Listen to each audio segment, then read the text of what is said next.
Now, this highly distinctive structure of urban economics, or rather urban economies, municipal social administration, and working class residential communities supplied the necessary infrastructure for the rise of labor movements. Gradually, during the 20th century, with great unevenness and frequent reversals, those labor movements acquired broader popular legitimacy, access to government through the state, and growing incorporation inside the national economy. I mean, that's one way of writing the history of the first two-thirds of the 20th century.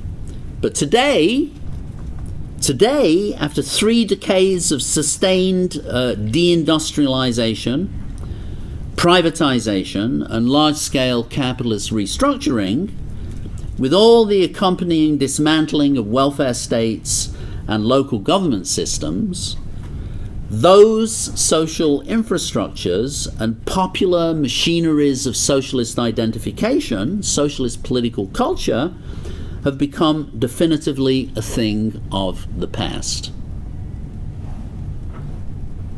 So after 3 decades of deindustrialization, sustained deindustrialization, privatization and large-scale capitalist restructuring, with all the dismantling of welfare states, and as importantly, of local government and city-based government, those social infrastructures and popular machineries of socialist political culture have become definitively a thing of the past.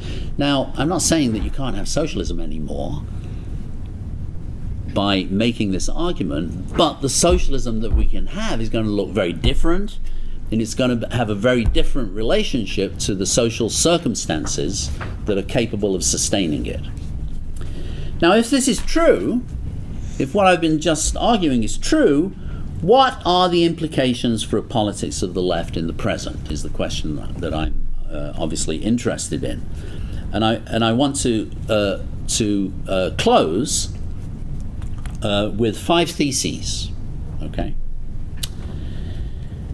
As you know, in order to start proposing what might help us to begin producing an answer, that might help us to make sense of the politics of the present and might help make intelligible the possibilities for a politics of the left in the sense of, democracy.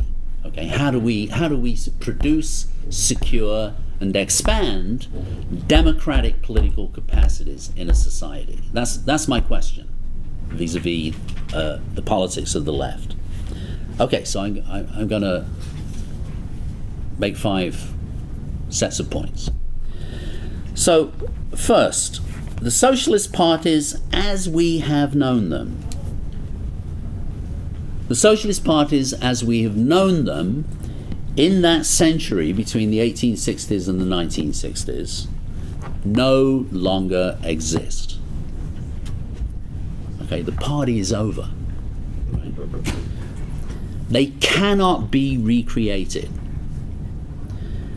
Least of all in the occasionally successful Bolshevik, Leninist, or communist versions. Now, what did that older model of the Socialist Party represent? Such parties developed as complex formations linking the nationally organized programmatic advocacy of socialist goals to national trade union federations, the social services and public employment delivered by municipal machines, by city machines, sometimes quite small local government machines, and the popular solidarities organized around local cultures of socialism. As a result of the systematic capitalist restructuring and social transformations of the last 30 years, the social infrastructure that sustained these party formations has been destroyed. The socialist tradition basically invented the modern mass membership political party at the end of the 19th century, And until the 1960s and the 1970s, that proved an incredibly effective means of reproducing popular loyalties over time. But in that sense, the party is over. Okay, there's a famous essay in Labour history, and I think possibly it was by Peter Stearns, the title of which is called "How Do You Produce Continuity in Working Class Culture?" Do you remember this particular essay? How is continuity in working class culture reproduced over time? Okay, that's a really key aspect of this question of, you know, the sustainability of socialist parties in the classical sense. Okay. And my argument is that continuity, how do you produce continuity of identification so that people go on showing up at socialist meetings, voting for socialist parties, and participating in local cultures of socialism, in believing that the future can be called socialist? How do you achieve that, right? My argument is that it actually subsisted on these particular social formations and local cultures. And that infrastructure has been destroyed pretty comprehensively. Doesn't mean that you can't find it in certain places, but it's really fundamentally relative to the ways in which it existed during the first 2/3 of the 20th century, and then with an afterlife, it's no longer there. And it cannot be recreated in its old form. In that sense, okay, the party is over. We have to think about political organization, political mobilization, and the production of popular political identifications in other ways. So that's the first, you know, and all of these points are, you know, seriously debatable, okay? But that, you know, that's one of the strong arguments of this book. Okay, the party is over. We have to think about politics differently now. And those parties were incredibly effective, you know, for the first 2/3 of the 20th century. Secondly, the main sources of grassroots activism and locally based militancy are no longer being articulated around and through the socialist parties and communist parties as in the past. But now now those processes occur entirely beyond national party structures of the former kind.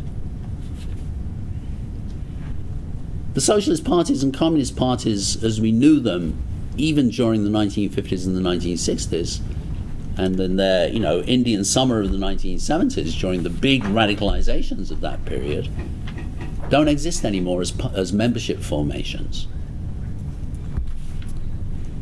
Beginning with the social movements associated with 1968, continuing through the peace movement, ecological activism, and citizens' initiatives of the late 1970s and early 1980s, a complex landscape of fragmented and disorderly extra-parliamentary politics took shape, which no longer saw itself and no longer sees itself as naturally allied with the older socialist parties and communist parties. I mean, most of those communist parties have gone. I mean, they've been reformed in certain cases. I mean, they've re-emerged as different formations, country by country. But that extra-parliamentary activism, which is extraordinary, which is, you know, since the 1970s, actually has been extraordinarily vigorous, no longer sees itself as naturally allied with the socialist parties and communist parties.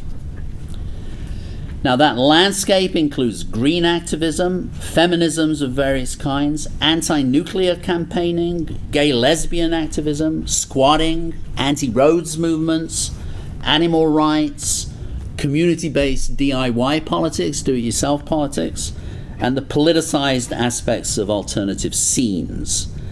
Now, this grassroots democratic vitality is coming not only from outside the old socialist parties, but it's usually directed against them too. You know, the socialist parties as they currently exist in Europe. The current socialist parties certainly see this activity as the enemy, rather than as necessary or possible support. In fact, we now have, it seems to me, a disastrous split, a disastrous bifurcation between, on the one hand, parliamentary parties, which still form the main forms of left electoral allegiances, but which now lack the old machineries of activist identification that worked so successfully in the past, and on the other hand, a very much more amorphous social movement politics, which can achieve very impressive levels of shifting mobilization, but which has none of the organized continuity previously managed, previously accomplished by the socialist tradition. Okay, the biggest example of the anti-war movements of 2003. Okay, the anti-war demonstrations in I guess it was February 2003 brought more people out onto the streets than at any moment in European history. Made absolutely no difference. The governments ignored it. Like, you know, the Blair government in Britain couldn't have cared less. It was a disruption. Okay? But it had no efficacy in terms of lasting consequences for the conduct of government, and in this very particular instance of, you know, the stopping of a war. Well, that's an extraordinary thing. I mean, those demonstrations were absolutely extraordinary, inspirational. Okay? But they had no effect. And that bifurcation between, you know, the vitality of a social movement politics that's capable of bringing people together politically in that kind of way, whether in spectacular national instances or global instances, as it was in 2003.